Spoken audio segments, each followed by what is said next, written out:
17% है, उनको क्या दिया? उनको लॉलीपॉप दिया और बोला कि बेटा चूसते रहना।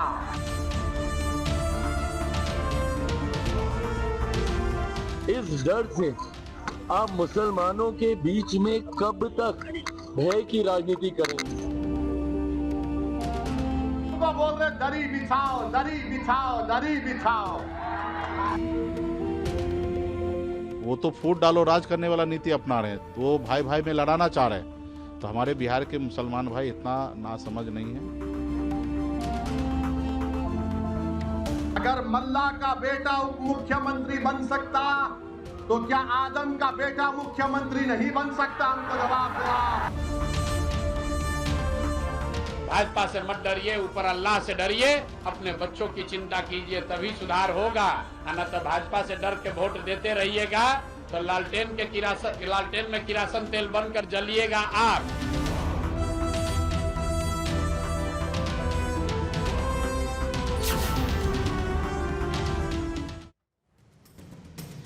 नमस्कार, आप सभी का स्वागत है भारत 24 पर। मैं हूं आपके साथ पूर्णिमा मिश्रा। शाम के 6 बज चुके हैं और वक्त है दहाड़ का। बिहार विधानसभा चुनाव जैसे जैसे करीब हैं, हर एक नेता एक दूसरे पर तंज के लहजे में सियासी सवाल उठाता नजर आता है। सत्ता में प्रतिनिधित्व का और उसका असली हकदार कौन, ये सवाल लगातार उठाए जा रहे हैं। असदुद्दीन ओवैसी ने चुनावी रैली में महागठबंधन और तेजस्वी यादव पर करारा हमला बोला। उन्होंने पूछा कि जब 3% मल्ला समाज का बेटा उप मुख्यमंत्री बन सकता है तो 17% मुसलमान का बेटा क्यों नहीं? क्या बिहार में सियासत अब पूरी तरीके से जातियों के अनुपात पर तय होगी या अब भी कुछ समाज सिर्फ वोट बैंक बनकर रह जाएंगे? तेजस्वी यादव ने खुद को मुख्यमंत्री का चेहरा घोषित किया, मुकेश सहनी को उप मुख्यमंत्री का उम्मीदवार बताया, लेकिन इसी फैसले ने नया बखेड़ा खड़ा कर दिया है। ओवैसी का कहना है यादवों की आबादी है सिर्फ 14%, फिर भी उन्हें 36% टिकट दिए गए। मुसलमानों की आबादी 17% है, फिर उन्हें हिस्सेदारी के नाम पर रेड लाइन क्यों दिखाई जा रही है? क्या महागठबंधन में मुसलमानों की भूमिका सिर्फ और सिर्फ वोट तक सीमित है या वास्तव में उनकी सियासी ताकत को नजरअंदाज किया जा रहा है? क्या ओवैसी की नाराजगी महागठबंधन के मुस्लिम वोटों में सेंध लगा पाएगी या ये बयान सिर्फ चुनावी स्टेज तक सीमित रह जाएगा? बिहार की हर एक पार्टी जातीय समीकरण साधने में लगी है। हर एक नेता अपनी जाति, अपने समाज को सत्ता की सीढ़ी पर चढ़ाने की कोशिश कर रहा है। लेकिन सवाल यह है कि क्या लोकतंत्र सिर्फ गणित बनकर रह जाएगा या फिर योग्यता और नेतृत्व की पहचान किसी संख्या से ऊपर तय होगी? तेजस्वी यादव पर ओवैसी के इस हमले ने महागठबंधन की रणनीति को झकझोर जरूर दिया है। तेजस्वी इस पर क्या स्टैंड लेंगे, इंतजार इसका है। लेकिन चिराग पासवान ने ओवैसी के बयान पर सवाल उठाया। उन्होंने साफ कहा कि आप कब तक अपने वोटों की खातिर मुसलमानों को डराते रहेंगे? बिहार के इस चुनाव में सवाल सिर्फ ये नहीं कि मुख्यमंत्री या उप मुख्यमंत्री कौन बनेगा, बल्कि ये भी कि किसकी आवाज सुनी जाएगी और किसकी नजरअंदाज कर दी जाएगी। क्या यह चुनाव जातियों, मजहबों की गिनती तय करेगा या सबको बराबरी का हिस्सा देने की एक नई कहानी लिखेगा? नेताओं के इसी बयान के इर्द गिर्द आज रहेगी दहाड़ की चर्चा, लेकिन उससे पहले वार पलटवार की बहादुरी को देखो कि 3% और कह रहे हैं कि अगर हमारी सरकार बनेगी तो मुख्यमंत्री हमारा होगा। बताओ, आप 17% हैं। अगर मल्ला का बेटा उप मुख्यमंत्री बन सकता तो क्या आदम का बेटा मुख्यमंत्री नहीं बन सकता? हमको जवाब दो। अगर मल्ला का बेटा उप मुख्यमंत्री बन सकता तो क्या मोहम्मद का बेटा नहीं बन सकता मुख्यमंत्री? मेरे भाई, फैसला आपको करना है। 17% है, 3% है और 14% है। 14% है तेजस्वी और आप देते हैं टिकट उनको कितना? 14 है तो 36% टिकट दिया। जो 17% है उनको क्या दिया? उनको लॉलीपॉप दिया और बोला कि बेटा चूसते रहना। तुम 14% और 36% तुम। और हमको बोल रहे दरी बिछाओ, दरी बिछाओ, दरी बिछाओ। लोकतंत्र में किस तरीके की सोच को बढ़ावा देने का कार्य ओवैसी साहब कर रहे हैं, सिर्फ इसीलिए कि आपकी जीत नहीं होती, इस डर से आप मुसलमानों के बीच में कब तक भय की राजनीति करेंगे। और मैं एक बार फिर से मैं दोहराता हूँ, मुसलमानों के लिए मैं दोहराता हूँ कि भैया बहुत हो गया डर की राजनीति से अपने आप को इस्तेमाल करने देना, बहुत हो गया। निकली अब इन सारी चीजों से। कब तक डर डर के आप इसको नहीं है सत्ता में आए, इसके लिए वोट करेंगे। अरे लाइए ना जिसको आप सत्ता में लाना चाहते हैं।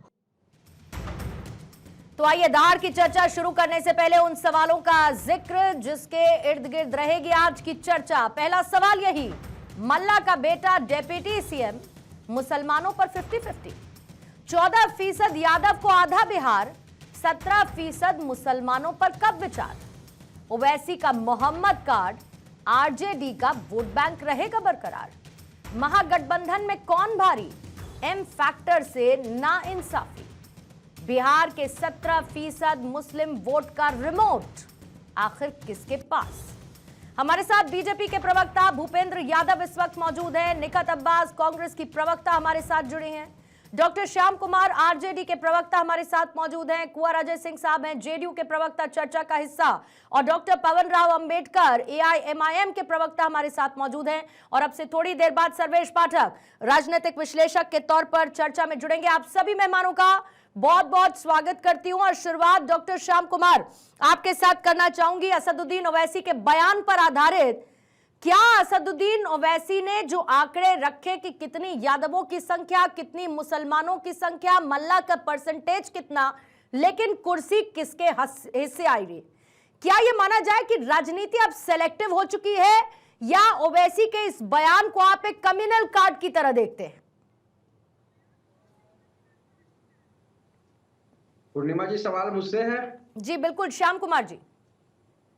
देखिए, इससे पहले कि डिबेट आगे बढ़ाइए, मैं 2-3 बात आपको जल्दी क्लियर करना चाहता हूं कि पॉलिटिकल टूरिज्म बिहार को किसी लीडर को नहीं समझना चाहिए कि चुनाव के वक्त सियासी भाषण देके वोटों का जो ध्रुवीकरण करके और सियासी लाभ लेना कुछ पार्टियों की मतलब की आदत में शुमार हो गई है। तो यकीनन मैं आपको बताना चाहता हूं कि आरजेडी पर जो सवाल उठाए जा रहे हैं, जबकि अब हमारी सरकार बनने जा रही है, तो एक्सरसाइज करने के लिए स्वतंत्र है, उस पर मुझे बहुत अधिक कुछ कहने का समय नहीं। लेकिन एक बात बहुत पूजा जी क्लियर पूर्णिमा जी कर दूं आपको कि न बिहार की राजनीति में बल्कि हिंदुस्तान की राजनीति में अगर इन तबकों की भागीदारी और हिस्सेदारी और हक हकूक मान और सम्मान की अगर कोई पार्टी बात की है, उस पार्टी का नाम है राष्ट्रीय जनता दल। आप राज्यसभा में सदस्य हैं, विधानमंडल में सदस्य हैं, विधानसभा में सदस्य हैं, संगठन के निचले पायदान से और शीर्ष नेतृत्व तक अगर देखेंगे तो इन तबकों की भागीदारी है। और इन तबकों में जो सामाजिक न्याय देने की हमने बात की है, आप पसमानदा मुस्लिम की बात करेंगे, महासम्मेलन किया, उनका हक और हकूक दिलवाया, मदरसों में कोई विषय बात करेंगे, तमाम सुविधाएं दिलाने की बात की, आधुनिक शिक्षा की तरफ ले गए, मतलब समाज को बहुत आगे ले जाने के लिए हिम्मत साहस देने का काम किया है। वो काम किया है आरजेडी ने और हमारे राष्ट्रीय अध्यक्ष ने जो मोर्चा लिया, ऐसी दलों से, ऐसी सियासत दलों से सुकून अमन चैन का समाज बना के दिया, जो हमारी फिलॉसफी रही, सोशल जस्टिस है, सेकुलरिज्म है, सोशलिज्म है, उसका सीधा सीधा जो लाभ मिला है इन तबकों को मिला है, समुदाय को मिला है। और इस बात को इस समय करना मैं तो सिर्फ बड़ा बेमानी समझता हूं। और किसको फायदा पहुंचाना क्या है, अब ये अभी डिबेट का कोई, मैं इसको आगे कुछ क्या कहूं, बस इतना कहना चाह रहा हूं कि इस राजनीतिक कसरत का कोई सियासी लाभ नहीं होने जा रहा है, ये स्पष्ट। लेकिन इतना तो आप कहते साहब कही गए कि मुसलमान जो हैं उनके पास सिर्फ और सिर्फ वोट डालने का अधिकार है, उनका जितना अनुपात है उसके हिसाब से उनकी कुर्सी तय नहीं होगी और बड़ा पद तो कम से कम बिल्कुल भी तय नहीं होगा। और यही बात एआईएमआईएम के प्रवक्ता कह रहे हैं। साथ ही असदुद्दीन ओवैसी ने जो बात कही, डॉक्टर पवन राव इस पर प्रकाश डालेंगे। सर डॉक्टर पवन राव को सुन लीजिए। एक बात ले लीजिए, एक बात आप जस्ट अ सेकेंड। हाँ बोलिए। आपने ये जो बात कही है 14 को जब नवंबर को जब हमारी सरकार बन जाएगी तब आप देखिए कि हिंदुस्तान तो दूसरा डेप्यूटी सीएम बना दीजिएगा क्या मुसलमानों में से? बहुत कुछ बनेंगे, वक्त का इंतजार कीजिए। हाँ ठीक है, तेजस्वी यादव ने तो कहा ही था कि इंतजार करिए थोड़ा, मुसलमानों को कह दिया था कि रुकिए अभी तो थोड़ा सा इंतजार करिए, इसीलिए ओवैसी कह रहे हैं और तेजस्वी यादव लॉलीपॉप की बात करते हैं। बहरहाल पवन राव साहब आपके पास आते हुए, क्योंकि एआईएमआईएम पर यह आरोप लगता है कि वो सिर्फ और सिर्फ अपने मुस्लिम वोट को इंटैक्ट रखने की कोशिश करती है, क्या एक बार असदुद्दीन ओवैसी के इस बयान को महज एक कम्युनल कार्ड के तौर पर देखा जाए, या वाकई में ओवैसी का यह बयान रिप्रेजेंटेशन की लड़ाई नजर आता है, या एक नया वोट बैंक अपने हक में खड़ा करने की कोशिश है? ये पूर्णिमा साहब बहुत बहुत धन्यवाद। देखिए, हमारे जो बयान है वो कम्युनल बयान नहीं है, हमारे बयान कॉन्स्टिट्यूशनल बयान, और कॉन्स्टिट्यूशन कहता है इस देश के हर एक नागरिक को उसकी आबादी के आधार पर सत्ता मिलनी चाहिए, वो सत्ता के आधार पर अपनी परिस्थितियों को बदल सके और इस देश को बेहतर स्थिति में ले जा सके। लेकिन खासतौर से इस देश की अगर स्थिति हम देखते तो बिहार एक ऐसा प्रदेश रहा है, बिहार के साथ हमेशा जो है एक कहते हैं ना कि दोहरा रवैया अपनाया गया। कांग्रेस ने पहले इस बिहार में सत्ता की, सत्ता के आधार पर किस तरह से शोषित वंचित समाज और खास तौर से मुसलमानों के बीच में नफरत फैलाने का काम किया और उनके वोटों से सत्ता ली और सत्ता के आधार पर उनके साथ शोषण किया। आज वही काम आरजेडी वाले कर रहे हैं। हमारी क्या डिमांड है? हमारी डिमांड ये है कि भारतीय जनता पार्टी और फांसीवादी शक्तियों को रोकने के लिए हम इंडी अलायंस में शामिल होना चाहते थे, लेकिन इनके अंदर इतनी खलबलाहट है कि मुसलमान कैसे अपनी आवाज उठा सकता है, मुसलमान कैसे अपने हक और अधिकार की बात कर सकता है, ये इनकी चिंता बनी हुई है। ये सिर्फ खैरात देना चाहते हैं कि लो भाई, भीख के नाम पर आपको हम एमएलसी बनाए दे रहे हैं, राज्यसभा बनाए दे रहे हैं। इसी में इतने फूले नहीं समाते हैं कि आप इनकी गदगद वाली भाषा को देखिए। हम कह रहे हैं कि मल्लाह के बेटे को बनाइए ना, हम कहां क्वेश्चन कर रहे हैं, लेकिन जब आपके मुंह से मुसलमान का शब्द का नहीं निकलता है तब ये प्रश्न खड़ा होता है कि आपके मन में कहीं ना कहीं कुछ जो है चल रहा है। आप चाहते हैं कि ये वो लोग जो हमेशा दरी बिछाते आए हैं, आपके सामने नतमस्तक होते आए हैं, वो आगे भी आपके सामने जो है नतमस्तक होते रहे, आपके सामने हाथ फैलाने का काम करें। आरजेडी वाले कभी नहीं चाहते कि बिहार के मुसलमानों में जो है जो प्रगति हो, विकास हो, उसको लेकर के ये गंभीर नहीं है। हम भारतीय संविधान के आधार पर मुसलमानों को ये बताते हैं कि आपके हक और अधिकार को पिछले 78 सालों से छीना गया है। क्या मुसलमान इस देश का नागरिक नहीं है? नहीं तो कब तक डराते रहिएगा मुसलमान समाज को साहब? अंबेडकर साहब, कब तक डराइएगा मुसलमान समाज को कि मुसलमान समाज देखो तुमसे सब कुछ छीन लिया गया, तुम सिर्फ एक वोट बैंक बनकर रह गए हो, तुम्हें भारत देश में डरना चाहिए, तुम्हारे रिप्रेजेंटेशन के लिए कोई नहीं है सिवाय एक उनके रहनुमा असदुद्दीन ओवैसी के अलावा, तो डराने की राजनीति क्यों करते हैं मुसलमानों को? पूर्णिमा साहिबा, डराने की नहीं, हम उनको जगाने की बात कर रहे हैं। डराने का काम तो आरजेडी करती है कि भारतीय जनता पार्टी आ जाएगी, भारतीय जनता पार्टी आ जाएगी। मुसलमानों के मन में खौफ भर दिया है। ये कांग्रेस और आरजेडी वाले लोगों ने मिल करके मुसलमानों के अंदर खौफ भरा है कि नहीं। आप देखिए किस तरह की भाषा का इस्तेमाल करते हैं। ये भारतीय जनता पार्टी का खौफ दिखा करके वोट लेते हैं। सत्ता में आने की इतनी लालसा है कि इतने खराब गाने बन रहे हैं कि आरजेडी वाले उस पर डांस भी कर रहे हैं। क्या इन्होंने जिस तरह से बिहार में इस तरह के गाने आ रहे हैं, आरजेडी वालों ने कभी विरोध किया है? इसका मतलब है कि जब इस सत्ता में आएंगे तो गुंडाई करेंगे, सत्ता में आएंगे तो बिहार की धरती को फिर से लहूलुहान करेंगे। इनकी मंशा यही है, लेकिन हम इस मंशा को पूरा नहीं होने देंगे। और हम बार बार कह रहे हैं, इनकी हैसियत नहीं है, इनके अंदर साहस नहीं है कि भारतीय जनता पार्टी को ये रोक पाए। हम बार बार कह रहे हैं, हम लोगों को ये कह दिया आपने, हम लोगों को तिरस्कार कह दिया आपने कि इनकी सरकार तो नहीं आ रही है, बीजेपी की सरकार जरूर आ जाएगी, रोक नहीं पाएंगे, ये तो कह ही दिया है आपने। इसीलिए तो आरोप लगते हैं आप पर कि बीजेपी की बी टीम है आप, इसीलिए आरोप लगते हैं। आपने कहा ये रोक ही नहीं पाएंगे बीजेपी को, यानी कि आपने उस बात को प्रूव कर दिया कि आप बीजेपी की बी टीम है और ये सरकार बनाने वाले नहीं है। लेकिन निकट एक और बात है, ये कितना बड़ा डबल स्टैंडर्ड कांग्रेस का नजर आता है कि आप लोग बात तो करते हैं सेकुलरिज्म की, आप झंडे बरदार बनते हैं कि देखिए हम सेकुलरिज्म वाले लोग हैं, हम सेकुलरिज्म को बढ़ावा देने वाले लोग हैं, लेकिन जब मुस्लिम वर्ग का रिप्रेजेंटेशन शून्य के आसपास नजर आता है या महज एक कुछ परसेंटेज में पॉलिटिक्स में बड़े पदों पर, तो फिर कांग्रेस की चुप्पी क्यों? ये तो आपका ट्रेडिशनल वोट बैंक रहा ना, लेकिन आरजेडी के साथ आने पर बिहार में क्या इतनी बड़ी मजबूरी हो गई कि हम इस पर कुछ नहीं बोलेंगे, चाहे हमारी सेकुलरिज्म की बात धरती पर आकर गिर जाए?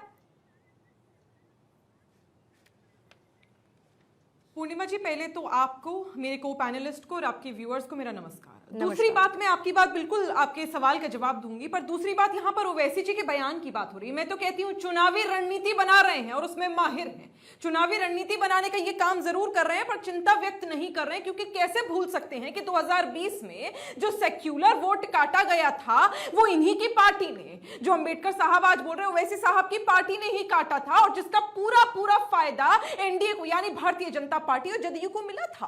बेटी मुझे बोलने की जरूरत ही नहीं है, जग जाहिर है, प्रत्यक्ष को प्रमाण किया इन्होंने किस प्रकार भारतीय जनता पार्टी और जदयू की मदद करी। ये हमने देखा गया है इतिहास में कि जब जब विपक्ष मजबूत होता है तब तब ओवैसी साहब सक्रिय हो जाते हैं, तब तब इन्हें चिंता जताने लगती है। मैं तो पूछना चाहती हूं अंबेडकर जी, यहां पर मेरे बड़े भाई हैं, बहुत देर से यहां पर कसीदे पढ़ रहे हैं, बताइए ना बिहार में आपने रोजगार के लिए, युवाओं के लिए, शिक्षा के लिए, महिलाओं की सुरक्षा के लिए क्या करा है? बड़े बड़े कसीदे पढ़ना, नुमाइंदगी करना बहुत आसान है, ईमानदारी से वो आती है। और रही बात यहां पर हिस्सेदारी की, तो बात कर लेते हैं इंडिया गठबंधन। आरजेडी ने 143 में से 19 सीटें मेरे मुसलमान भाई बहनों को दी और कांग्रेस ने 61 में से 10 दिए। वहीं अगर भारतीय जनता पार्टी, जिसके ओवैसी साहब बड़े, मैं तो कहूंगी सपोर्टर रहते हैं बी टीम बनकर पीछे से, वहीं भारतीय जनता पार्टी का जो ये गठबंधन एनडीए है, बीजेपी ने 101 में से निलबटे सन्नाटा 0 सीट दी है। और वहीं अगर जदयू की बात कर ले, उन्होंने 101 में से 4 सीटें दी हैं और चिराग बाबू ने 1 सीट 29 सीटों में से दी है। तो मैं ये जानना चाहती हूं,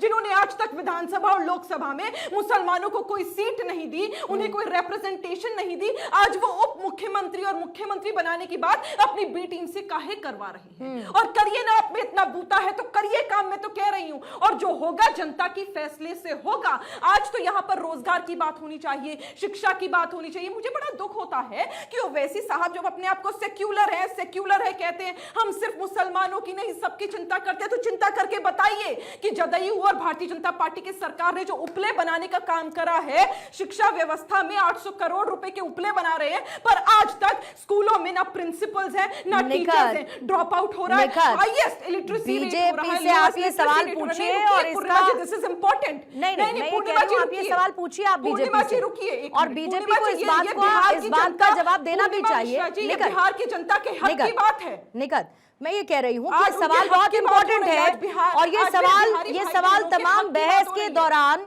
ये मैंने खुद पूछा कि आपको एक एलिजिबल कैंडिडेट नहीं मिला जो मुसलमान धर्म से ताल्लुक रखता हो, आपको एक एलिजिबल कैंडिडेट नहीं मिला जिसकी विनिंग कैपेबिलिटी हो, कि आप एक व्यक्ति को टिकट नहीं दे पाए। ये सवाल इनसे पूछा है। लेकिन साथ ही निकट एक प्रैक्टिकल बात ये भी है कि अगर ये टिकट नहीं दे रहे तो ये उस वोट बैंक पर भी तो क्लेम नहीं करते।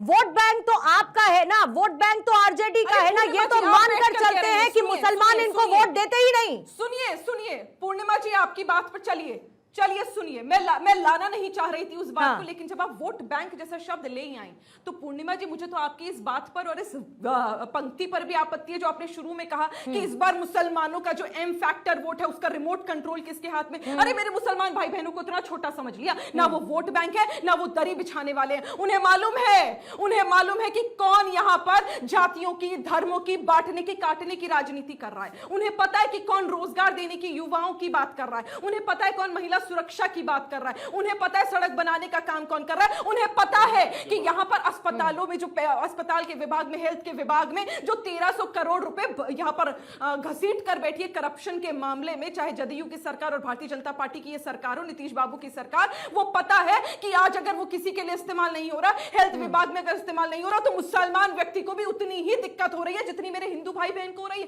अरे काहे की वोट बैंक, क्यों आप लोग सिर्फ वोट बैंक बोलते हो मेरे भाई बहनों को? अगर पूर्णिमा जी माफ करिएगा, मैं किसी धर्म या जाति को वोट बैंक बोलूं तो आपको भी उतना ही दर्द होगा जितना मुझे हो रहा है। ठीक है, लेकिन मैं ग्राउंड से होकर आई हूं निकट, और सुनिए अपने हक की लड़ाई लड़ेंगे। निकट कई इलेक्शंस कवर कर चुकी हूं, साथ में आप भी रही हैं, बस आ रही हूं पवन जी, जवाब लेती हूं इसका। लेकिन आप भी जानती है कि जब आप ग्राउंड पर जाएंगी तो एक मुस्लिम मतदाता यही कहता है कि हम सिर्फ और सिर्फ एक वोट बैंक बनकर रह गए, हमारे लिए किसी ने कुछ नहीं किया, ना हमारे लिए कांग्रेस ने कभी कुछ किया, ना हमारे लिए आरजेडी ने कभी कुछ किया, ना हमारे लिए बीजेपी ने किसी ने कुछ नहीं किया। वो ये लगातार कहते हैं, और ये बात आप भी बहुत अच्छी तरीके से जानती है क्यों उनके अंदर ये ट्रस्ट डेफिसिट है। और ये ट्रस्ट डेफिसिट को भरपाई इसकी कोई भी पार्टी इंक्लूडिंग कांग्रेस 70 सालों की सरकार में नहीं कर पाई। क्यों नहीं कर पाई? जवाब दीजिएगा पवन राव जी इसका, फिर उसके बाद मैं भूपेंद्र यादव जी आपके पास फौरन आती हूँ, सर्वेश जी उसके बाद आपका भी जवाब लूंगी, और कुंवर अजय जी आपके पास भी निकट आती हूँ। पहले जवाब पूर्णिमा साहिबा, निगत साहिबा ने बहुत ही बड़ी बातें कह दी, सेकुलरिज्म के नाम पर बात कह दी, हमको बी टीम कहने का काम किया। हरियाणा में क्यों नहीं रोक पाए भारतीय जनता पार्टी को? राजस्थान में क्यों नहीं रोक पाए? मध्य प्रदेश में क्यों नहीं रोक पाए? क्या इनके अंदर साहस है? हम वहां नहीं थे। आप जो है जिस तरह से इस देश के मुसलमानों को गुर्बत में डालने का काम किए हैं, कांग्रेस अपना इतिहास क्यों नहीं पढ़ती है? भागलपुर की घटना को भूल जाती है क्या? हाशिमपुरा मलिहाना की घटना को भूल जाती है क्या? मुरादाबाद की घटना को भूल जाती है क्या? किनके साथ अत्याचार करने का काम किया? आपने वोट बैंक बनाने का काम किया। कांग्रेस ने मुसलमानों को और शेड्यूल्ड कास्ट के लोगों को वोट बैंक के रूप में इस्तेमाल किया है। इस तरह से अगर आप देखना चाहते हैं बाबू जगजीवन राम को किस तरह से इन लोगों ने जो है प्रताड़ित किया, जब उनके प्राइम मिनिस्टर बनने की स्थिति आई थी तो उनके ऊपर आरोप प्रत्यारोप लगा करके उनको बाहर करने का काम किया। आज कांग्रेस बड़ी सफाई की बात कर रही है। कांग्रेस का भारतीय जनता पार्टी से किस तरह का नाता है वो पूरा देश जानता है। कांग्रेस आरएसएस की जननी है, आरएसएस ने संघ को पैदा किया। मैं इसके काउंटर्स लेने से पहले भूपेंद्र यादव जी का मैं एक टेक लूंगी। भूपेंद्र यादव जी, देखिए ये हर कोई मानता है कि ओवैसी की एंट्री से, ओवैसी के इन बयानों से अगर किसी को फायदा होगा, या ये कहूं कि किसी के नुकसान की वजह से फायदा होगा, तो वो बीजेपी पार्टी है ओवैसी की एंट्री के साथ। लेकिन आप किस बात का सवाल उठाते हैं विपक्षियों पर? आपका तो खुद रिप्रेजेंटेशन गैप इतना ज्यादा बढ़ा है, आप एक सीट एक मुस्लिम कैंडिडेट को अपने कोटे से दे नहीं पाए, और चिराग पासवान आके ये कह देते हैं कि कब तक ओवैसी मुसलमानों को डराने का काम करेंगे। अरे तो आप इतना मजबूत बनिए ना मुसलमानों के लिए कि कोई ओवैसी आ जाए या कोई भी आ जाए, किसी को डराने की कोशिश भी करे तो वो नाकामयाब रहे। आपने क्या जिम्मेदारी निभा ली? आपने वो रिप्रेजेंटेशन गैप कैसे भर लिया? ऐसा है पूर्णिमा जी, मैं आपको बता दूं कि पूरे देश के अंदर में प्रसाद लगा बटने तो छाती लगा फटने है। हमारे जितने विपक्षी भाई हैं इंडी गठबंधन के लोग, ये लोग को छाती फट रहा। कह रहे भाई इस देश के अंदर में 2014 के बाद जो है ना, एक देश का पिछड़ा का बेटा आदरणीय नरेंद्र मोदी जी के जब प्रधानमंत्री बने तो इन लोगों को जो है ना विकास देख करके छाती फटने लगा। आपको मालूम है बिहार की धरती पर आदरणीय नरेंद्र मोदी जी और आदरणीय नीतीश कुमार जी के सानिध्य में बहुत भारी संख्या में जो है ना विकास जो है ना जब होने लगा तो इन लोगों का हालत बिलबिला रहा है। ये लोग चिल्ला रहे हैं, ये लोग क्या बात कर रहे हैं? ये लोग मुसलमान की तैसी हैं। ये मैं पूछना चाहता हूं आदरणीय लालू प्रसाद जी का प्रवक्ता बैठे हुए हैं प्रोफेसर साहब, यही बताइए आदरणीय लालू प्रसाद जी अति पिछड़ा वर्ग से आते हैं। जदूवंश का जो पाल जाति है वह अति पिछड़ा में जाता है। ये जदूवंश जो 90%, जदूवंश 95%, इनकी संख्या है 0.22%। इन्होंने जदूवंश को क्या दिया पहले ये बताएं। इनकी आय जो है ना 1 लाख करोड़ की संपत्ति हो गई। ये पहले जदूवंश के बारे में बताएं कि इन्होंने कितना नौकरी दिया, कितने लोगों की जीवन स्तर ऊपर उठी। ये तो जब आए हैं यही कहते हैं कि लटिया में तेल पिला के रखी हो जदूवंशी हो। ये नहीं कहते हैं कि कलम से पढ़ाई लिखाई करना, पिस्टल कट्टा छोड़ना, कलम से नाता जोड़ना, लाखों लाख सीट खाली है। ये अपने 15 साल के शासनकाल में 94,000 नौकरी वो किसको दिए? ये पैसा से बांट करके नौकरी बेचे हैं। उस समय का मैं हूं। मैं आपको चैलेंज के साथ इस टीवी चैनल से बोलना चाहता हूं कि लालू प्रसाद जी एक भी जो है ना नौकरी नहीं दिया बिना पैसा का अपने जीवन काल में, ये क्या बात करेंगे? यही बिहार का जदुवंश इनको इतना न मदद किया कि जदुवंश को इससे खून खिंचवा के विश्व में। लेकिन बात सिर्फ यहाँ पर ईबीसी ओबीसी की नहीं हो रही है ना साहब भूपेंद्र जी, यहाँ पर बात मुसलमानों की भी हो रही है। मुसलमानों की भी बात हो रही है ना सर। हाँ, हमारा है मुसलमान पर। तो जदुवंश के जो अभी हो गए नहीं किए तो मुसलमान के होंगे। पूर्णिमा जी मैं आपको डाटा से बता रहा हूँ, ये जानते हैं कि कितने लोगों के सीट दिए हैं राजद की पार्टी और कांग्रेस की पार्टी? आप देखिए 27% ओबीसी है मुसलमान में, 13% जो है ना ईबीसी है। इसका जानते हैं कितना टिकट मिला है? 5 टिकट। वो भी ओबीसी के लोगों को दिया, ईबीसी को 9, जिसमें जानते हैं पसमंदा समाज का जो है ना भारी संख्या में 90% जो है ना जनसंख्या इस प्रदेश के अंदर में है पूर्णिमा जी। और ये 90% के इग्नोर करके इन्होंने 5 सीट ओबीसी को दिया और 10 सीट जो है ना ये क्या किया, स्वर्ण जातियों को दे दिया, जिसकी आबादी जानते हैं कितना है प्रदेशों के अंदर में? मात्र 4.8% वाले को ये 10% जो है 10 सीट देने का काम किया हमारे आदरणीय लालू। और आपने कितना दिया? सवर्णों को टिकट देने का परसेंटेज बीजेपी का कितना है? मेरे है एकदम सवर्णों का है मेरे यहाँ। हम तो डंके के चोट पर। हाँ, तो इसीलिए तो आपको सवर्णों की पार्टी कहा जाता है, इसीलिए तो सवर्णों की पार्टी बीजेपी को कहलाया जाता है सर। बात यहाँ पर ईबीसी ओबीसी और सवर्णों के इक्वेशन की नहीं है, वो तो कल मोदी जी देखिए कर चुके हैं। कर्पूरी ग्राम पहुंचने के बाद इस संदेश को वो साफ कर चुके हैं। बात यहां पर उस संदेश से इतर मुसलमानों के रिप्रेजेंटेशन उनकी पॉपुलेशन के हिसाब से बनती है। लेकिन दूसरी तरफ कुंवर अजय साहब, अगर नीतीश कुमार सबका साथ सबके विकास की बात करते हैं, ये पूरा का पूरा एंटायर मॉडल में आती हूँ भूपेंद्र जी बेईमानी की बात नहीं है, समय की बाध्यता की बात है। आप अपनी बात कर लीजिए पूरी, आप कर लीजिए बात पूरी। बात यहाँ पर बेईमानी की नहीं है, इसे बेईमानी नहीं कहते, इसे समय की बाध्यता कहते हैं टीवी डिबेट में। ठीक है पूर्णिमा जी, बोलिए बोलिए भूपेंद्र जी बोलिए। सुनिए, ऐसा है तो इन्होंने मुसलमानों के साथ तो बहुत भारी बेईमानी की। आपको मालूम है जिसकी संख्या 10% हो और उसको आप 10 को सीट देते हैं और 90% वाला को गायब कर देते हैं, तो क्या डंडीमारी नहीं है मुसलमान भाइयों के साथ? क्या बात करते हैं? ये पूछना चाहते हैं, वही चिल्ला चिल्ला के बोल रही है।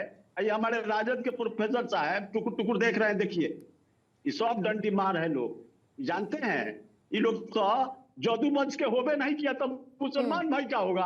ये वो फूटा ही नाव लेके घूमत चल रहा है बिहार में तेजस्वी मरकजी गुफा छोड़ करके कि हम पूरे बिहार के 3.25 करोड़ नौजवानों को 3.25 करोड़ परिवार को नौकरी देंगे। तो बताइए कि कितना बड़ा बकूस है, झूठ बोल रहे हैं। ये कहाँ से नौकरी देगा रे भाई? इतना पैसा कहाँ से आएगा? बिहार के अंदर रिसोर्स की अभाव है। 3,17,000 करोड़ का बजट है हमारा। यही कहते थे कल तक आदरणीय तेजस्वी जी कि 7 लाख करोड़ का कहां से इसी गुफा छोड़ दिए रे भाई आदरणीय नीतीश कुमार जी। आज ही जो है ना करीब 2.5 से 3 करोड़ नौजवानों को नौकरी देने की बात करते हैं। ठीक है, अच्छा चलिए, प्रैक्टिकली वो नहीं हो पाएगा, मैं भी मानती हूँ कि ना उतनी सरकारी नौकरियां हैं। सुनिए भूपेंद्र जी, मैं ये मानती हूँ कि ना उतनी सरकारी नौकरियां हैं जिसकी बात अगर तेजस्वी करते हैं, ना उतना बजट है। आप बेसिक मान के चलिए, बहुत सिंपल सा ये मैथ है सर। बेसिक 18,000 रुपया तो दीजिएगा ना सरकारी नौकरी के साथ, उतना बजट भी नहीं है, ये भी मैं मान लेती हूं। लेकिन आपने भी तो सीधा पैसा दे दिया महिलाओं को। आपको पता है महिला वोट बैंक आपको इंटैक्ट रखना है, तो वहां पर तो सब बढ़िया, इधर बड़ी समस्या। महिलाएं को सशक्त करना हमारी ड्यूटी बनती है। ठीक है, कुंवर अजय सिंह साहब आपके पास आती हूं। जेडीयू मानती है कि बिहार में एक कास्ट वर्सेस रिलीजन वाली पॉलिटिक्स की शुरुआत हो रही है, क्योंकि बिहार के लिए तो ये कहा जाता रहा कि भाई यहां तो जाति है जो कभी जाति ही नहीं, तो हर कोई उसके हिसाब से बात करने लगा। लेकिन अब ये जो आबादी के हिसाब से रिप्रेजेंटेशन की बात, यानी मुस्लिमों को आगे लाने की बात है, ये नीतीश के उस सामाजिक न्याय के मॉडल में फिट बैठ रहा है क्या? न्यूट्रलाइज करने की स्थिति में जेडीयू है क्या इसे?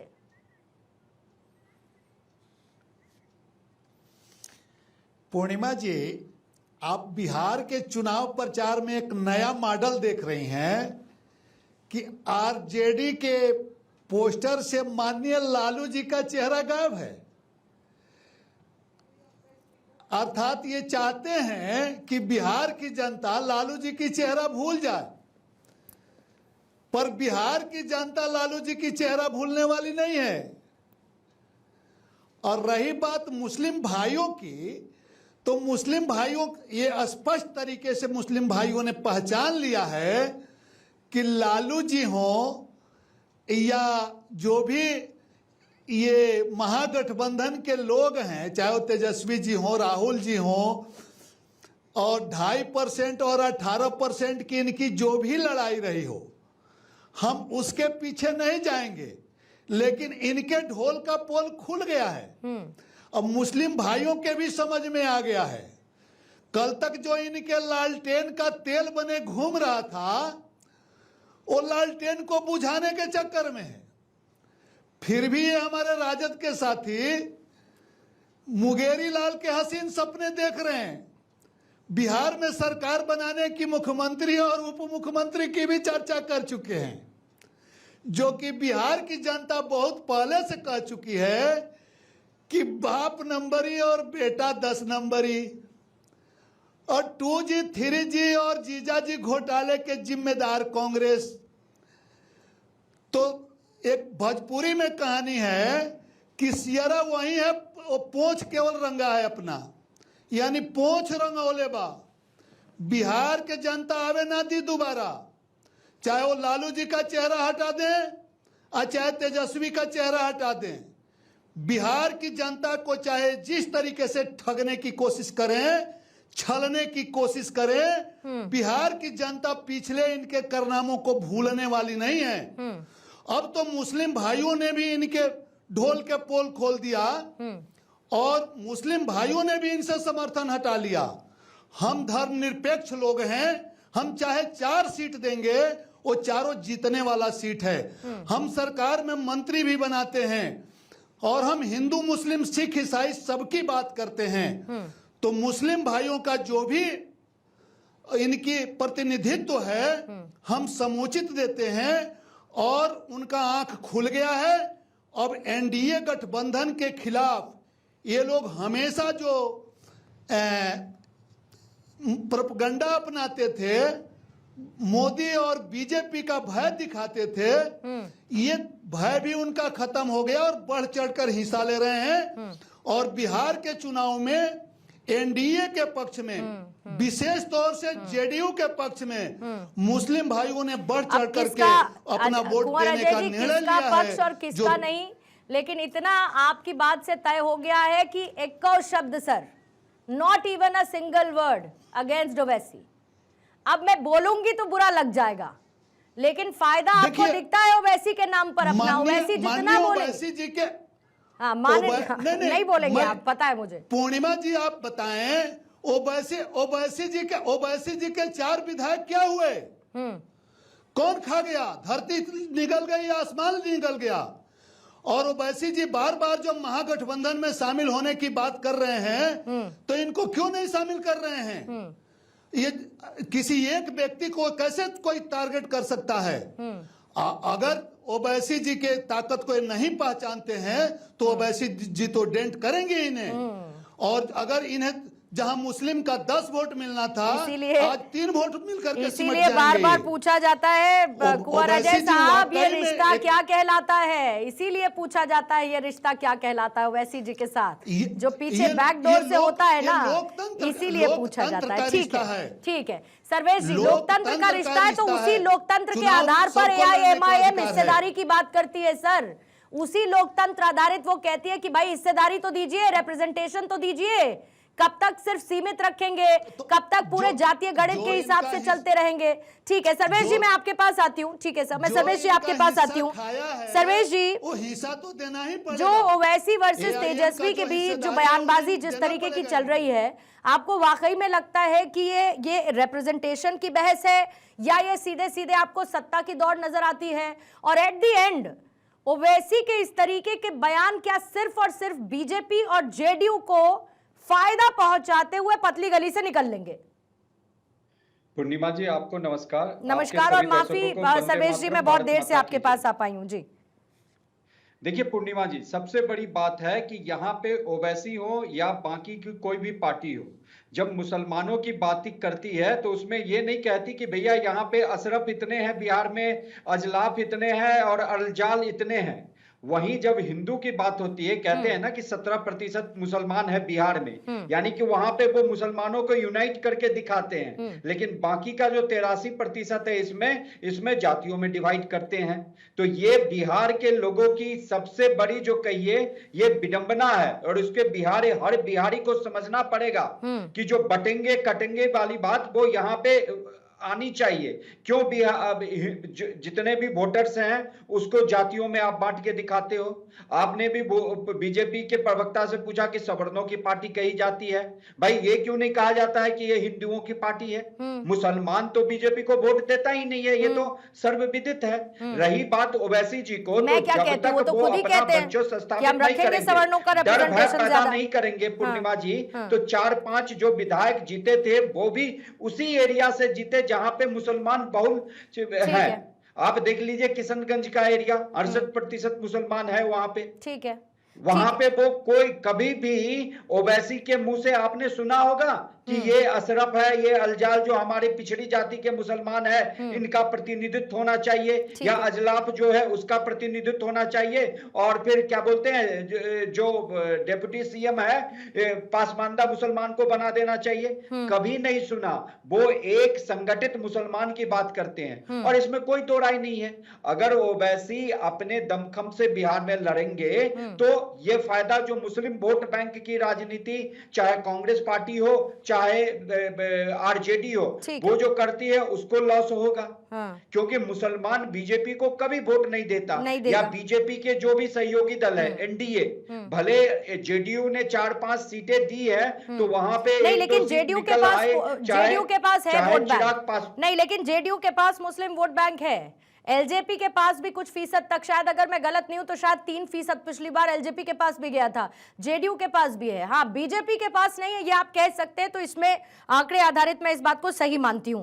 जल्दी से मैं एक क्लोजिंग कमेंट लेते हुए, और टाइमर साथ में रखूंगी क्योंकि समय की थोड़ी सी मेरे पास लिमिटेशन है। शुरुआत श्याम कुमार जी आपके साथ कर रही हूं, 30 सेकेंड्स का टाइमर रखते हुए। कोशिश कीजिएगा सर 30 सेकेंड्स में वाइंड अप करने का अपनी बात को पूरा। देखिए, मुकेश सहनी जी की पार्टी को 2020 में आप जानते हैं किसने खत्म किया था, और क्या अगला नंबर जेडीयू का है? एक बात मैं आपको क्लियर कर दूं कि आपके डिबेट में तो एक चीज बहुत क्लियर हो रही थी, जिस तरह से आप विमर्श कर रही थी, 1-2 डिबेट और कर लीजिएगा तो बिहार में जो नई अवतरित पार्टियां आई हैं उनको एक संदेश जरूर दीजिएगा कि वो फ्रंट पर फाइट करें। बैकग्राउंड में जो फाइट करते हैं ना, जिसको आप बोलते हैं स्पॉइलर या B team and whatever, 2-3 party उभरी हुई हैं। तो मैं तो चाहूंगा पूर्णिमा जी 1-2 डिबेट और खोल कीजिए। सैनी साहब ने जो आपके साथ नेगोशिएशन किया जबरदस्त, उसमें आप कुछ नहीं कर पाए सर?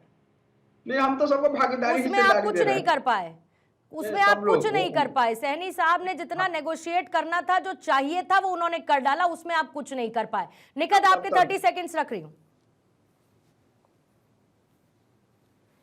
बहुत बहुत धन्यवाद पूर्णिमा जी। मैं तो ये कहूंगी कि ये जो असल मुद्दे हैं उन मुद्दों से भटकाने की राजनीति ये सारे बी टीम और ए टीम यानी भारतीय जनता पार्टी और ओवैसी जी की पार्टी लगातार करती आ रही है। क्यों नहीं बताते कि एक दिन में 10-10 हत्याएं बिहार में हो रही हैं? क्यों नहीं बताते कि एक दिन में 15-15 बलात्कार हो रहे हैं? क्यों नहीं बताते कि जो थाने हैं उसमें न्याय की जगह सिफारिशें चल रही हैं? क्यों नहीं बताते कि किस प्रकार भ्रष्टाचार का अड्डा बन चुका है बिहार की सरकार इस समय? चाहे जैसे मैंने कहा 1300 करोड़, चाहे हेल्थ विभाग में हो, चाहे एजुकेशन सेक्टर में इन्होंने 800 करोड़ के उपले बनाए हुए हो, चाहे इन्होंने सैनिटेशन, कहते हैं कि हर घर टॉयलेट बनाया, 1600 करोड़ पड़े हुए अभी तक इन्होंने इस्तेमाल नहीं करे हैं। चाहे ये पीएम सड़क योजना की बात करें, बच्चे आज भी कीचड़ से गुजरकर स्कूल जा रहे हैं, उसमें भी 1100 करोड़ पड़े, लेकिन आज तक कोई काम नहीं हो रहा है। वो बिहार की जनता। फिर पवन जी फौरन उसके बाद आपके पास भूपेंद्र जी। अनम्यूट भूपेंद्र जी, अनम्यूट सर, अनम्यूट। ऐसा है पूर्णिमा जी, ये हमारी कांग्रेस के बहन जो है ना बहुत बोल रही है, ये तो आज तक 55 साल देश पर शासन किए, कुछ किए नहीं। और लालू जी हमारे जो है ना बिहार के रिसोर्सेज लूट लिए 15 साल 20 साल में, आप 15 साल केंद्र में धन्ना सेठ हो गए। तो भाई के बात में बजनिया के पूरी, अरे जदू वंश के तई है ये नहीं है लोग, इंडी गठबंधन के लोग तई मुसलमान भाई के क्या होगा रे भाई?